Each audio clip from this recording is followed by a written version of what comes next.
우리가 지금 이 하고 있는 일이 굉장히 어려운, 어떤 면에서 굉장히 어려운 일입니다.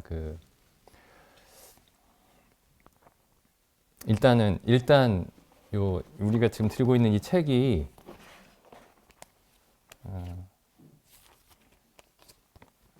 그림이 하나도 없어요. 그림이 하나도 없고 이 얇은 종이에 글씨만 빽빽하게 기록된 책입니다.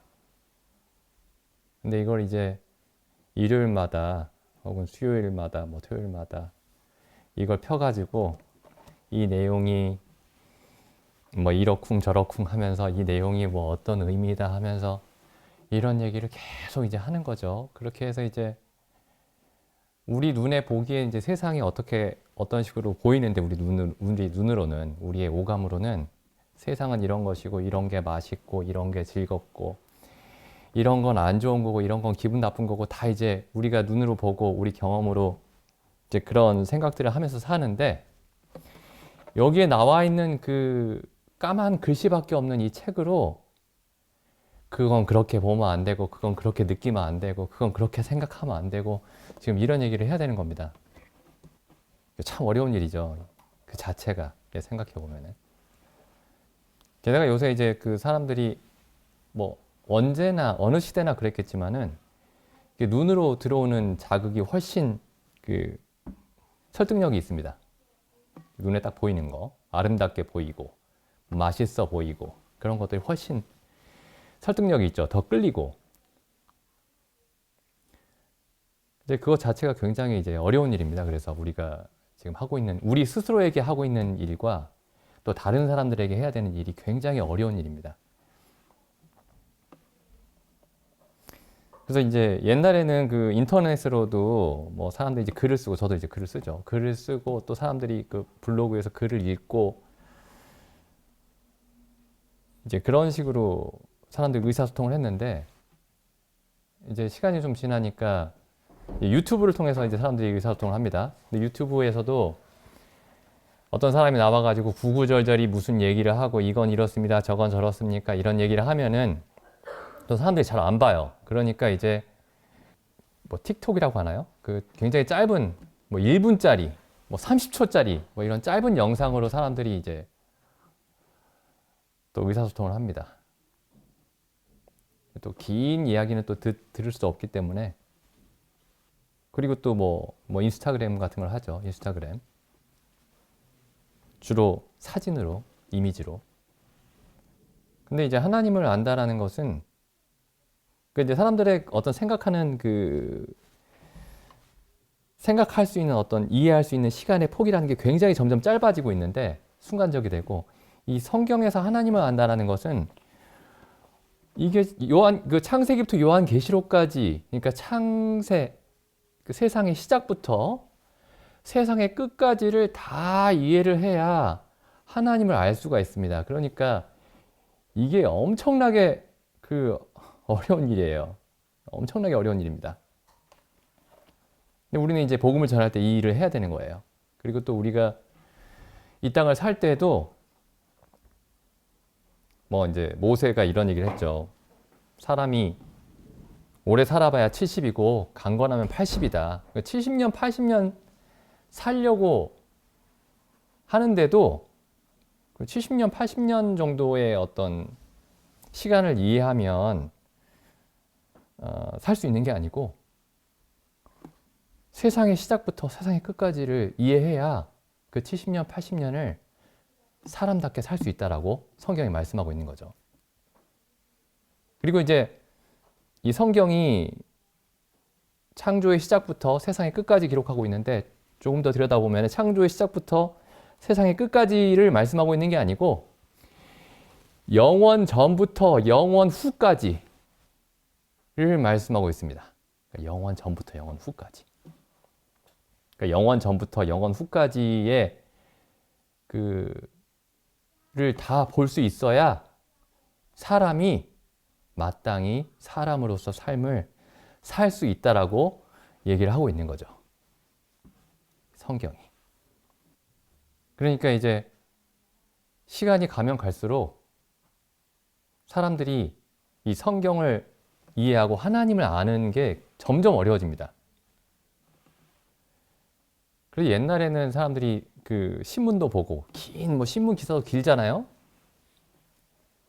그리고 뭐 소설도 보고 책도 보고 그랬는데 점점 사람들이 이제 생각하는 시간들이 짧아져 가는 거예요.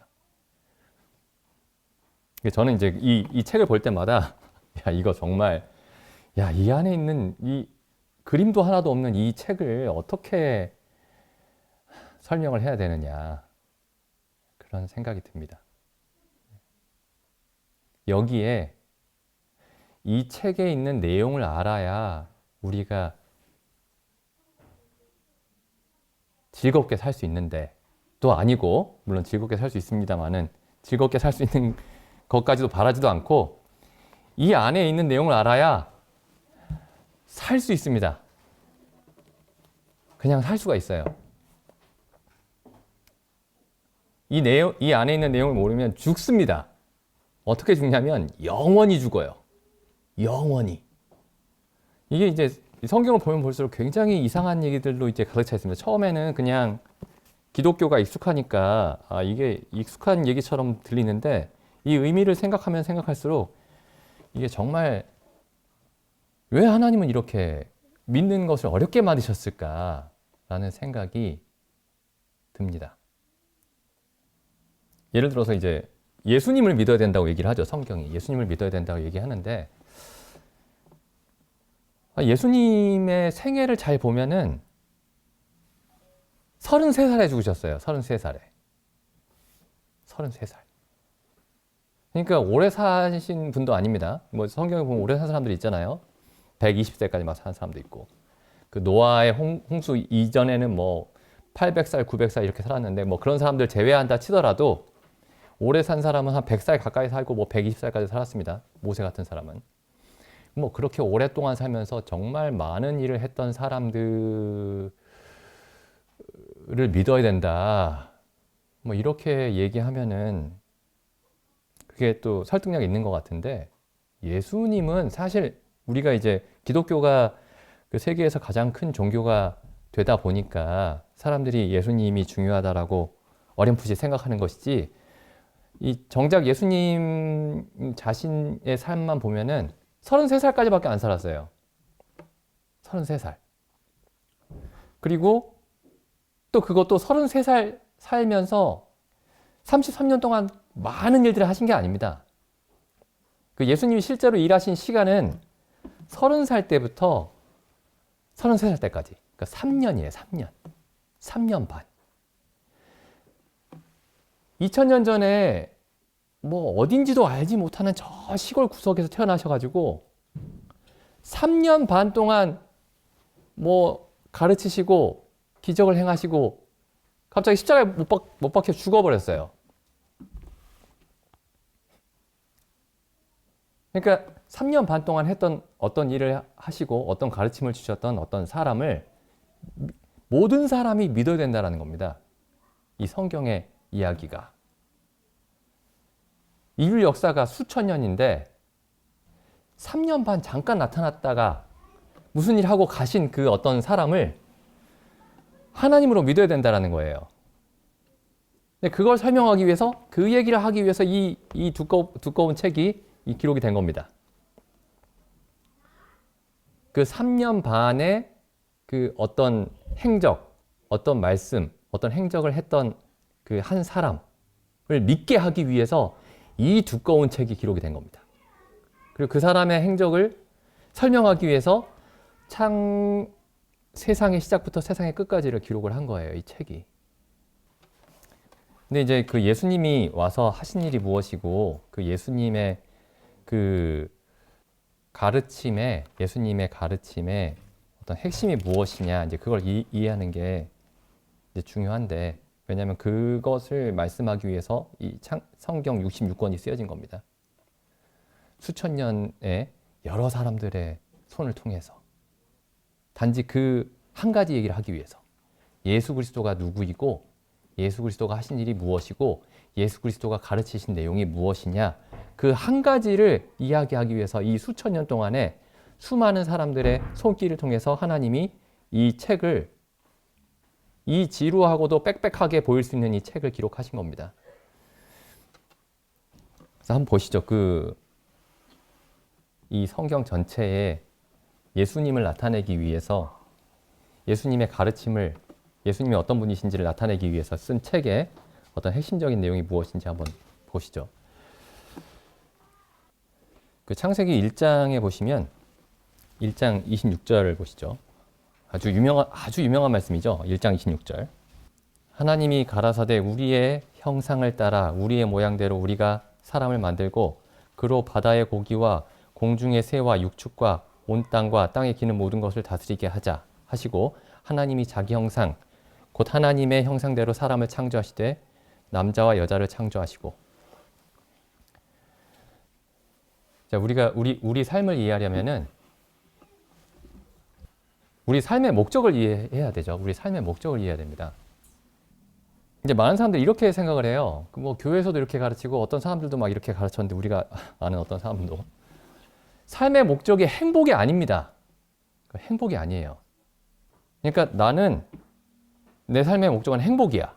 근데 행복하려면 뭐가 필요하냐면은 돈도 필요하고 건강도 필요하고 뭐 사랑하는 사람, 내가 좋아하는 사람 만나서 결혼하는 것도 필요하고. 이제 보통 사람들이 그렇게 생각하죠. 근데 성경을 자세히 보면은 사람의 목적이 행복이 아닙니다. 이 부분이 분명하지 않으면 모든 게 다 뒤가 다 망가져요. 성경을 아무리 읽어도 소용이 없습니다. 여기 보시면 이제 하나님이 사람을 만든 목적이 뭐냐면, 여기 보시죠. 26절을 처음에 잘 보시면은 우리의 형상을 따라 우리의 모양대로 우리가 사람을 만들자. 그럼 사람의 목적이 뭐냐면 하나님의 형상과 모양을 나타내는 것이 목적입니다. 하나님의 모습을 나타내는 것이 목적입니다. 그리고 또 보시죠. 바다의 고기와 공중의 새와 육축과 온 땅과 땅에 기는 모든 것을 다스리게 하자. 그럼 하나님이 지으신 만물을 다스리는 것이 목적이죠. 근데 만물을 다스리는 존재가 본래 누구이냐면은 하나님이십니다. 그러니까 하나님이 만물을 다스리는 분이어야만 해요. 그런데 사람을 하나님의 형상대로 만드셨기 때문에 사람이 하나님의 일을 하는 겁니다. 이게 목적입니다. 그러니까 이렇게 가면 안 되는 거예요. 내가 행복하고 싶은데 행복하려면 하나님 믿어야 된다니까 하나님을 믿으면 안 됩니다. 내가 행복하고 싶으니까, 행복하게 살고 싶으니까 그 행복을 이루어 주실 분으로서 하나님을 믿으면 안 됩니다. 그 행복 중에 사람들이 가장 크게 생각하는 행복 중에 하나가 뭐냐면은 지옥 가지 않고 천국 가는 거. 그러니까 지옥 가지 않고 천국에 가기 위해서 하나님을 믿으면 안 됩니다. 물론 하나님을 믿으면 지옥에 가지 않고 천국에 가요. 그런데 그 목적을 위해서 하나님을 믿으면 안 됩니다. 행복은 하나님을 믿는 목적이 아닙니다. 행복은 내가 하나님을 믿었더니 따라오는 여러 가지 결과 중에 하나입니다. 이거 완전 다른 거예요. 지금 이렇게 이 두 가지를 혼동하는 게 굉장히 잘못된 겁니다. 우리는 이렇게, 사실 우리 마음속에 이렇게 얘기를 해야 됩니다. 하나님, 행복하지 않아도 좋습니다. 행복하지 않아도 상관이 없습니다. 하나님이 사람을 지으신 목적을 나를 통해서 이루시는 것 외에 나는 관심이 없습니다. 이렇게 우리가 얘기할 수 있어야 성경이 약속한 행복도 성경적으로 이해할 수 있습니다. 그러니까 맨 처음에 하나님이 세상을 만드신 목적, 그리고 사람을 만드신 목적을 이 창세기 1장 26절에서 분명하게 볼 수 있어야 됩니다. 사람은 하나님을 나타내기 위해서 창조되었다. 그리고 이 목적을 상실하는 순간 폐기물이 됩니다. 그래서 이제 중요한 질문이 내가 하나님을 믿었더니 내 삶에 평안이 있느냐, 즐거움이 있느냐, 그게 중요한 질문이 아닙니다. 중요한 질문은 하나님의 목적이, 사람을 지으신 목적이 내 안에서, 우리 안에서 이루어졌느냐, 그리고 계속 이루어지고 있느냐. 그게 유일하게 중요한 질문입니다. 여기 이제 하나님의 형상을 따라서 지음을 받았다. 하나님의 형상과 모양을 따라서 지음 받았다. 어떤 사람들은 형상과 모양을 구별해서 설명하기도 하는데, 이 하나님의 형상과 모양이라는 게 이제 사람을 하나님의 형상과 모양대로 지으셨다라는 게 이 눈이 2개 있고 코가 하나 있고 귀가 2개 있고 이런 뜻이 아닙니다. 여기서 하나님의 형상과 모양은 하나님의 성품을 말하는 거예요. 하나님의 성품, 하나님의 속성. 근데 사람이 하나님의 속성을 따라서 지음을 받았습니다. 근데 여기 하나님의 속성을 따라 지음 받았다라는, 하나님은 이런 분이시죠. 전지하시고 모든 것을 다 하시고 전능하시고 모든 것을 다 하실 수 있고 영원하시고, 영원 전부터 계셨죠. 영원 후까지 창조주십니다. 이 부분은 포함되지 않습니다. 우리가 하나님의 형상과, 사람이 하나님의 형상과 모양을 따라 지음을 받았다고 해서 사람이 모든 것을 다 알고 모든 것을 다 할 수 있고 영원 전부터 있었고 영원 후까지는 있죠. 이제 영생을 얻으니까요. 그런 존재는 아닙니다. 근데 그 외에 하나님의 다른 모든 속성을, 하나님의 모든 성품을 나타내도록 지음을 받았습니다. 그래서 이제 여기 이제 베드로전서에 가보시면은, 그래서 우리가 이제 거듭난다라는 게, 구원을 받는다라는 게 무슨 뜻이냐면은 죄를 용서를 받고 지옥에 가지 않고 천국에 간다. 그냥 이런 뜻이 아닙니다. 단순히 그런 뜻이 아니에요. 그렇게만 이해한 사람들은 죄 용서받았다라는 그 말도 의미를 전혀 모르는 겁니다. 저기 보시죠. 결국에 구원받는다라는 얘기는 뭐냐면, 우리가 아담이 하나님의 형상과 모양대로 지음을 받았는데 범죄했을 때 그 하나님의 형상과 모양, 하나님의 속성을 다 잃어버렸습니다. 그리고 그 가운데 살았어요. 그 가운데 하나님의 속성을 잃어버리고 살았는데, 그 하나님의 속성을 잃어버리고 하나님의 성품 없이 살았던 그 삶을 모두 죄라고 부르는 겁니다. 남김없이, 한순간도 빠짐없이. 그런데 이제 구원을 얻는다라는 말의 뜻이 뭐냐면, 그리스도가 우리의 모든 죄를 안고 십자가에서 고난을 당하시고 이제 우리 안에 그리스도의 영을, 성령을 다시 주신 것이죠. 그리고 나서 아담 안에서 우리가 잃어버렸던 하나님의 성품, 하나님의 속성을 다 다시 되찾는 겁니다. 그러니까 나 죄 용서받았으니까 죄 형벌 없어. 그냥 그런 게 아니에요.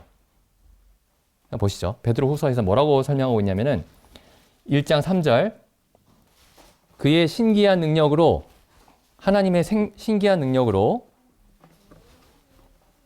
생명과 경건에 속한 모든 것을 우리에게 주셨으니, 이게 구원입니다. 생명과 경건에 속한 모든 것을 우리에게 주셨으니. 다음 보시죠. 이는 자기의 영광과 덕으로서 우리를 부르신 자를 알므로 말미암음이니라. 하나님이 우리를 무엇을 통해서 부르셨냐면은, 야, 지옥 가면 무섭지, 천국 가면은 즐겁게 살 수 있어. 당근과 채찍으로 부르신 게 아닙니다.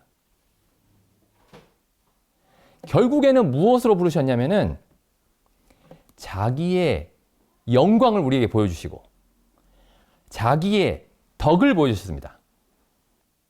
하나님이 어떤 분이신지 그 성품을 보여주신 거예요.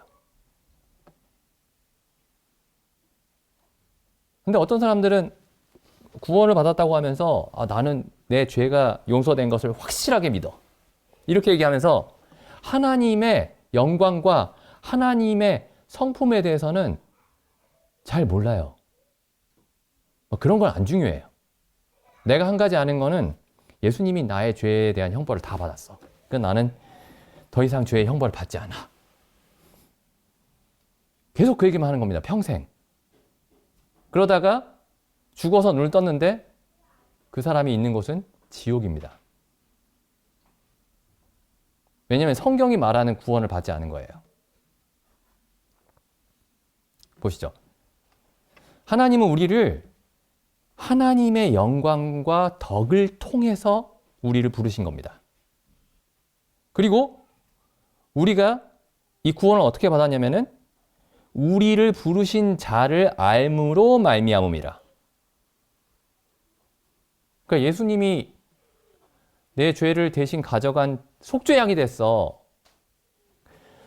그 사실만 알고서 된 게 아니고 우리를 부르신 자가 어떤 분이신지를 알므로써 구원을 받은 겁니다.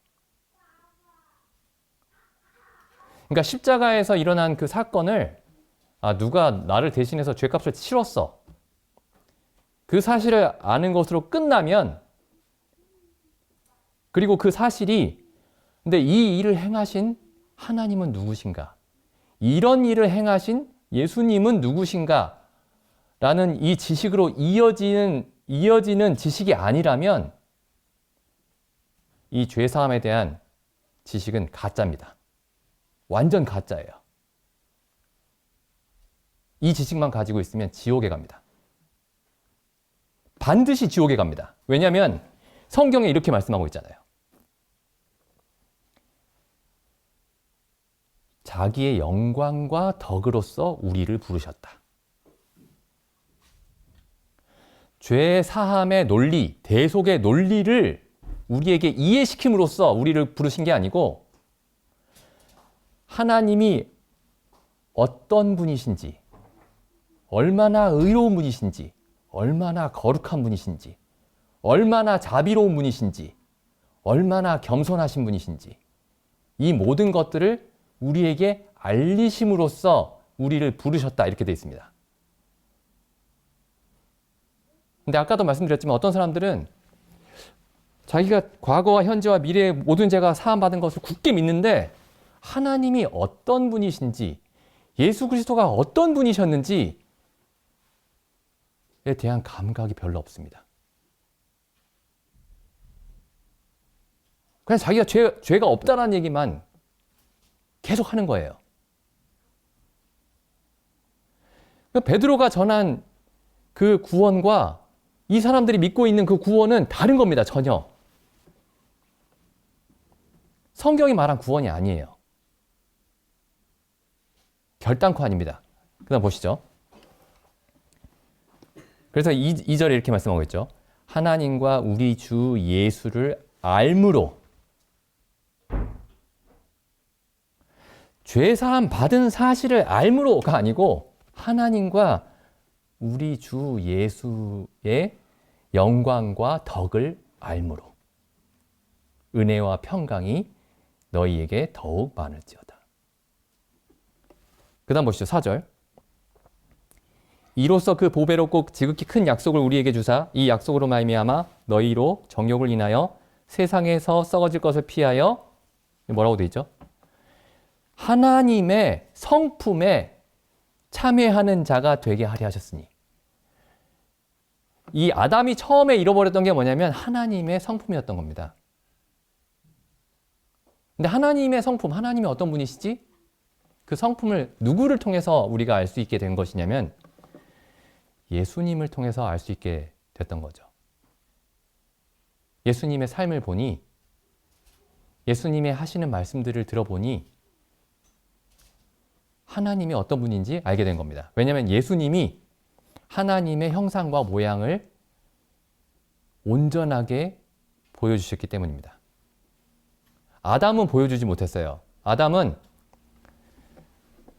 범죄하기 전에는 하나님의 형상과 모양대로 지음받았는데 범죄하니까 하나님의 형상과 모양을 다 잃어버렸습니다. 아담 이후로는 이 하나님의 형상과 모양 혹은 하나님의 성품을 온전하게 조금의 왜곡됨이 없이 전혀 흐려짐이 없이 완벽하게 보여준 사람이 단 한 사람도 없었습니다.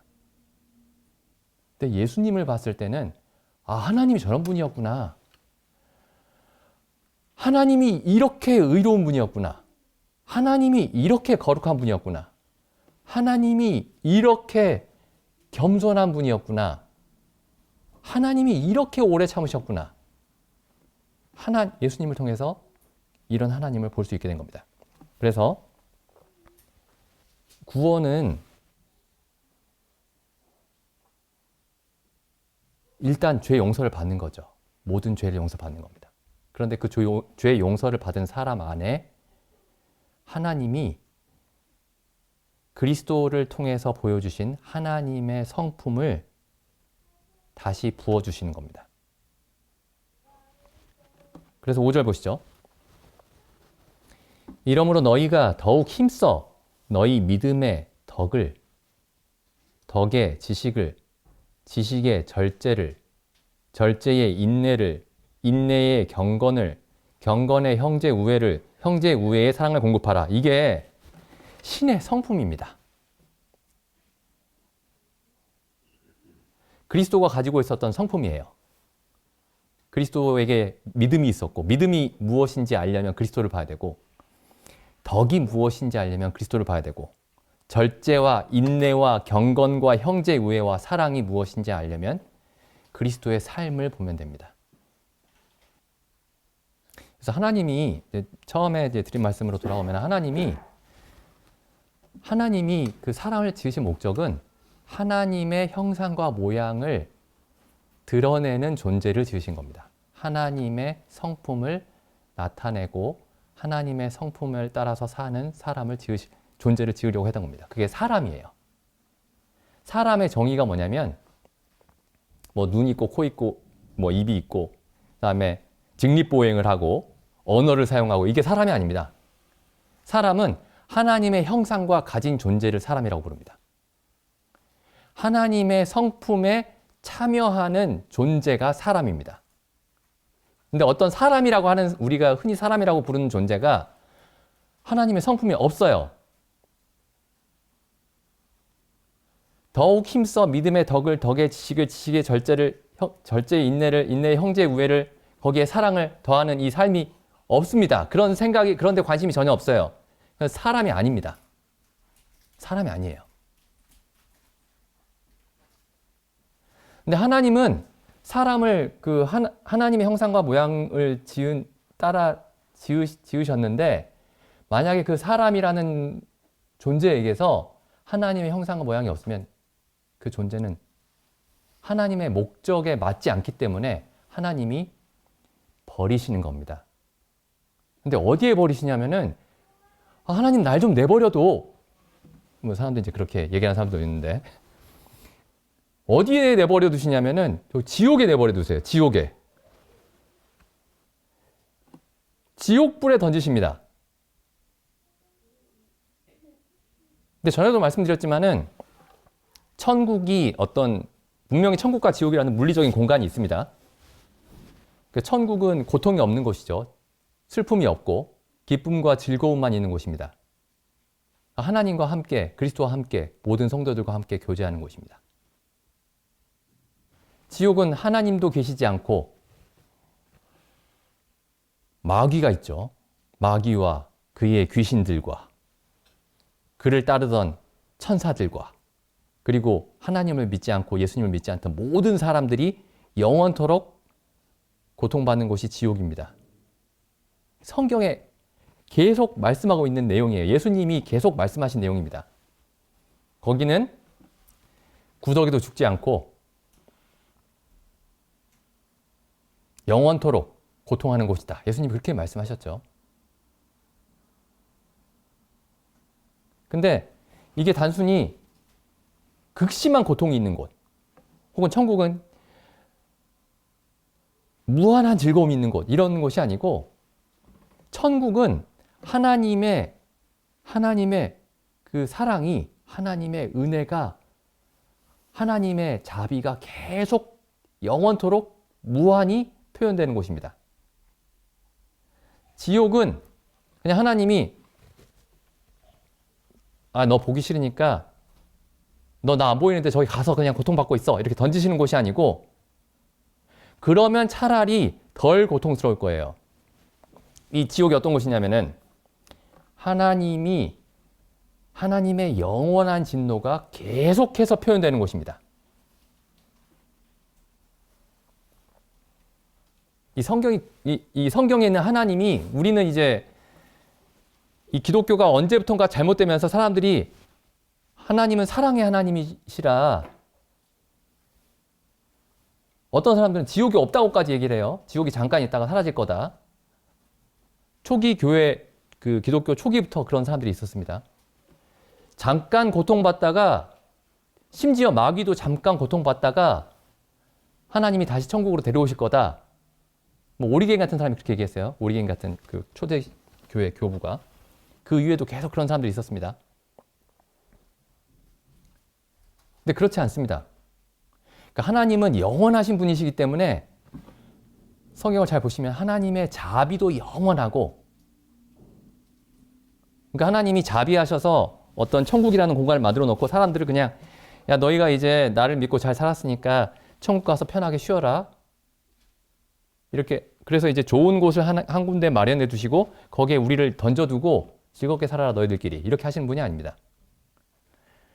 하나님이 계속 매 순간 영원히 그 하늘나라에 있는 사람들에게 하나님의 자비와 은혜와 모든 것을 끊임없이 무한히 베푸시는 곳입니다.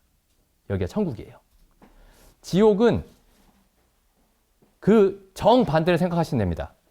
아까도 말씀드렸지만 어떤 고통스러운 장소를 하나 만들어 놓고 나 너희 보기 싫으니까 저기 가 있어.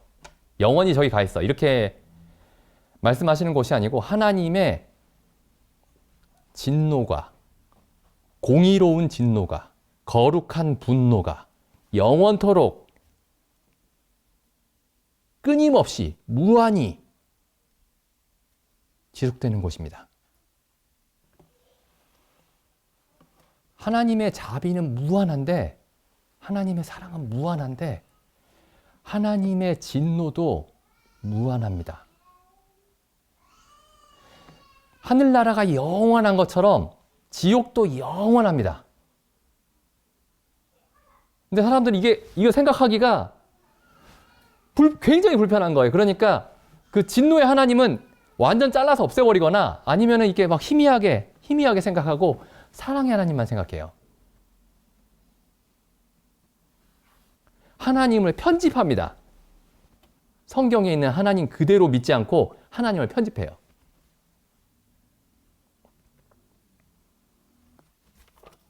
로마서 말씀 한번 보겠습니다. 3장 23절입니다. 모든 사람이 죄를 범하였음에 하나님의 영광에 이르지 못하더니 이 하나님의 영광에 이르지 못하더니라는 말이 엄청나게 두려운 말인 겁니다. 하나님은 사람을 지으실 때 하나님의 영광을 나타내도록 지으셨는데 만약에 어떤 사람이 하나님의 영광에 도달하지 못하면 하나님이 지으신 목적에 부합하지 않기 때문에 그 사람을 버리시는 겁니다. 어디에다 버리시냐면 하나님의 영원한 진노 속에 버리십니다. 그냥 춥고 어두운 곳에 버리시는 게 아니에요. 지금 제가 드리는 말씀이 정말 그런가 한번 생각을 해보시죠. 성경을 통해서. 이 하나님의 영광에 이르지 못했다는 말이 굉장히 두려운 말인 겁니다. 지옥에 가게 됐다. 모든 사람이 죄를 범해서 지옥에 가게 됐다. 물론 같은 말이에요. 근데 그 지옥에 가게 됐다라는 그 말에 왜 지옥에 가게 됐는지를 설명해 주는 말씀이 바로 이 말씀입니다. 하나님의 영광에 이르지 못했기 때문에. 그러면은 거듭난다라는 말의 의미는 뭐냐? 구원을 받는다는 말의 의미는 뭐냐면 하나님의 영광에 다시 이르게 된 겁니다. 본래 하나님이 사람을 지으신 목적에 다시 부합하게 된 겁니다. 그럼 우리는 이제 우리 목적을 뭐라고 얘기해야 되냐면은 내가 행복하게 살고 싶은데 하나님을 믿어야 행복할 수 있으니까. 일단 지옥도 안 가고 세상에서도 불안함 없이 살 수 있고 좀 의지할 때 심리적으로 의지할 때도 있고 그래서 하나님을 믿는 게 아니고 하나님이 사람을 본래 지으실 때 하나님의 성품을 가지고 하나님이 하는 일을 행하도록 지으셨기 때문에 내가 하나님이 본래 사람을 지으신 그 원래의 자리, 하나님이 우리를 본래 의도하신 그 자리에 다시 돌아오게 되어서 하나님이 우리를 놓으신 그 자리에서 하나님이 우리에게 의도하신 그 역할을 하면서 살게 되었다. 라고 말할 수 있는 게 구원입니다. 거기 다시 한번 조금 더 읽어보죠. 로마서 3장 22절. 3장 23절. 모든 사람이 죄를 범하였으며 하나님의 영광에 이르지 못하더니 그리스도 예수 안에 있는 구속으로 말미암아 하나님의 은혜로 값없이 의롭다 하심을 얻은 자 되었느니라. 그리스도 예수 안에 여기 보시죠. 표현을 그리스도 예수 안에 있는 구속으로 말미암아 하나님의 은혜로 값없이 구원을 받았느니라. 이렇게 표현할 수도 있었어요. 그렇게 표현해도 틀린 말은 아닙니다. 그리스도 예수 안에 있는 구속으로 말미암아 하나님의 은혜로 값없이 죄 사함을 받았느니라. 이렇게 표현할 수도 있었어요. 그런 뜻이기도 합니다. 그런데 이 성경이 뭐라고 표현하고 있냐면 의롭다 하심을 얻었다. 이렇게 표현하고 있죠. 지금 이 사도 바울이 사용하고 있는 이 언어가 법정에서 사용하는 언어입니다. 법정에서. 무죄, 유죄, 의인, 죄인. 그러니까 여기서는 하나님이 어떤 사람을 그 죄인들을 보시면서 불쌍히 여기시고 긍휼히 여기시고 물론 성경에 그런 표현들이 굉장히 많이 있습니다. 그게 분명한 사실이고요. 근데 여기서는 지금 법정에서 하나님이 재판장으로서 사람에게 내리는 아주 공의로운 공정한 판결입니다. 그러니까 여기서는 하나님이 내가 불쌍하니까 너희들 그냥 봐줄게. 이렇게 할 수가 없는 곳이에요. 근데 하나님이 왜 우리를 의롭다라고 하실 수가 있었냐면은 25절에 보시면 이 예수를 하나님이 그의 피로 인하여 믿음으로 말미암는 화목제물로 세우셨으니 이는 하나님께서 길이 참으시는 중에 전에 지은 죄를 간과하심으로 여기까지만 읽겠습니다. 그 예수님을 화목제물로 삼으셨습니다. 그러니까 원래 하나님은 죄인을 심판하셔야 됩니다. 죄를 적게 지은 사람은 적게 심판하고 많이 지은 사람은 많이 심판해야 되죠. 근데 우리가 성경을 보시면은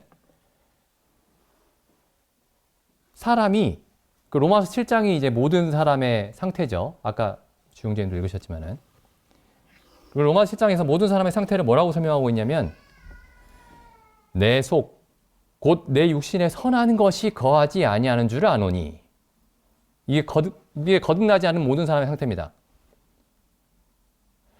우리 안에 선한 것이 전혀 없대요. 그러면 이 모든 사람에게 하나님이 내리셔야 되는 재판관으로서 내리셔야 되는 판결이 뭘까요? 영원한 지옥입니다. 뭐 세상에 공자고 석가모니고 다 소용이 없어요. 그런데 예수라는 온전한 의인이 우리의 모든 죄에 대한 형벌을 다 받았다는 겁니다. 남김없이. 그래서 죄에 대한 형벌을 다 치루었기 때문에 이렇게 기록되어 있죠. 25절에 전에 지은 죄를 간과하심으로 우리의 죄를 없다라고 하실 수 있게 된 겁니다. 우리의 죄가 없어지려면은 그리스도가 이런 고난을, 이런 형벌을 받으시는 길 외에는 다른 길이 없습니다. 우리가 아무리 노력해도 소용이 없어요. 우리 안에는 선한 것이 전혀 없었기 때문에. 근데 그 다음 보시죠. 이렇게 되어 있습니다. 그 25절에 전에 지은 죄를 간과하심으로, 그 만약에 하나님이 그냥 우리가 그냥 불쌍해가지고 그냥 너 죄 없다고 해줄게 이렇게 하면은 자기의 의로우심을 나타내지 못합니다. 그건 불의한 거예요. 어떤 재판장이 죄인이 앞에 왔는데 이 사람이 굉장히 잘못했는데 내가 보니까 좀 불쌍해. 그냥 용서해 줄게. 너 불쌍하다. 그러면 그 재판장은 잘라야 됩니다. 공정한 재판장은, 공의로운 재판장은 모든 죄를, 그 사람이 불쌍해 보이든 불쌍해 보이지 않든 간에 모든 죄를 낱낱이 그 죄에 대한 형벌을 완벽하게 받게 해야 됩니다. 그런데 그 죄에 대한 형벌을 예수 그리스도가 완벽하게 남김없이 다 받으셨기 때문에, 하나님의 모든 저주와 진노를 다 받으셨기 때문에 하나님이 우리 죄를 간과하시면서 나는 의롭다 이렇게 말씀하실 수 있었던 겁니다. 한번 보시죠. 이 말씀을 좀 잘 보셔야 됩니다. 여기 보시면은 전에 지은 죄를 간과하심으로 자기의 자비하심을 나타내려 하심이니라고 되어 있지 않습니다. 지금 사도 바울이 복음을 처음 설명할 때 사도 바울의 관심은 어디 있냐면 하나님이 얼마나 자비하신가를 나타내는 데 있지 않습니다. 근데 우리는 사람들에게 복음을 전할 때 하나님이 얼마나 사랑이 크신지, 하나님이 얼마나 자비로우신지, 하나님이 얼마나 은혜로우신지 이런 것들을 설명하려고 사람들이 이것부터 설명합니다. 그런데 사도 바울이 복음을 전할 때는 이런 것들은 다 뒷전입니다. 전부 뒷전이고, 사도 바울이 가장 먼저 복음을 전할 때에 나타내야 했던 진리가 뭐냐면 하나님은 의로우시다. 의로운 재판장이다. 공정한 재판장이다. 죄를 조금도 그대로 그냥 볼 수 없는 그런 재판장이다. 그러니까 우리가 복음을 처음 이해할 때 혹은 복음을 전할 때에 가장 먼저 우리 자신에게 그리고 사람들의 마음속에 심어줘야 되는 내용이 뭐냐면 하나님이 사랑이셔가 아니고 하나님은 의롭다. 하나님은 의로우시다입니다. 그래서 하나님이 지금 예수 그리스도의 십자가를 근거로 우리의 죄를 없다고 말씀하실 때에 하나님이 나타내고자 하신 것, 가장 먼저 나타내고자 하신 것이 하나님의 의로우심입니다. 26절 보시죠. 이때에 자기의 자비하심을 나타내사가 아니고 자기의 의로우심을 나타내사. 자기도 의로우시며 또한 예수 믿는 자를 의롭다 하려 하심이니라. 그러니까 순전히 법적인 개념이에요, 지금. 근데 사람들이 기독교를 사람들한테 팔아먹을 때 센티멘탈하게 만듭니다. 하나님이 너 사랑해. 용서해 줄게. 불쌍하다. 근데 세상의 법정에서도 그런 게 통하지 않습니다. 근데 하나님의 법정에서는 더욱더 절대로 통할 수 없습니다, 이게. 로마서 1장 말씀 보시죠. 1장 16절부터 보시죠. 내가 복음을 부끄러워하지 아니하노니 이 복음은 모든 믿는 자에게 구원을 주시는 하나님의 능력이 됨이라. 첫째는 유대인에게요 또한 헬라인에게로다. 이 복음은 모든 믿는 사람을 구원하십니다. 근데 이 복음이 어떻게 해서 모든 믿는 사람을 구원하실 수 있냐면은 17절 복음에는 하나님의 무한한 사랑이 나타나서 사람들을 구원할 수 있는 게 아닙니다. 복음에는 하나님의 의로우심이 나타납니다. 그러니까 우리가 십자가를 보면서 하나님 정말 은혜로우시다.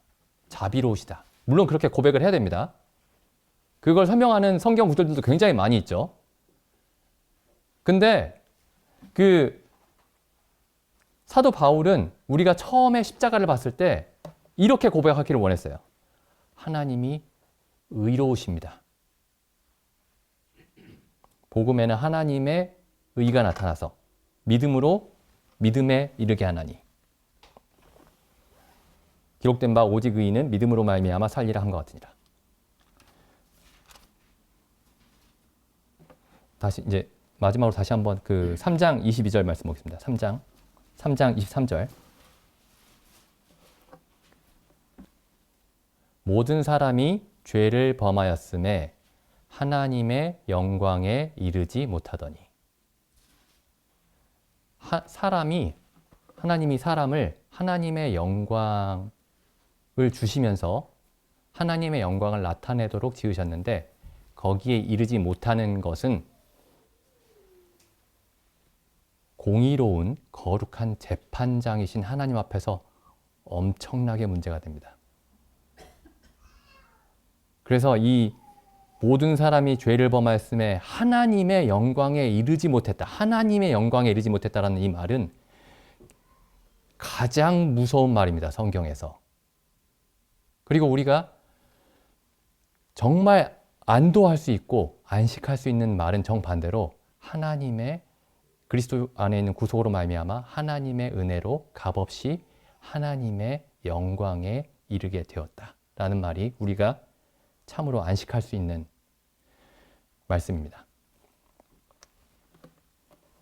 그래서 성경이 말하고 있는 구원이 무엇인가, 그리고 하나님이 사람을 지으신 본래 목적이 무엇이었는가, 그리고 우리는 우리 삶의 목적을 어떻게 생각하고 있는가, 이런 부분들을 다시 한번 생각해 봤으면 좋겠습니다. 이상.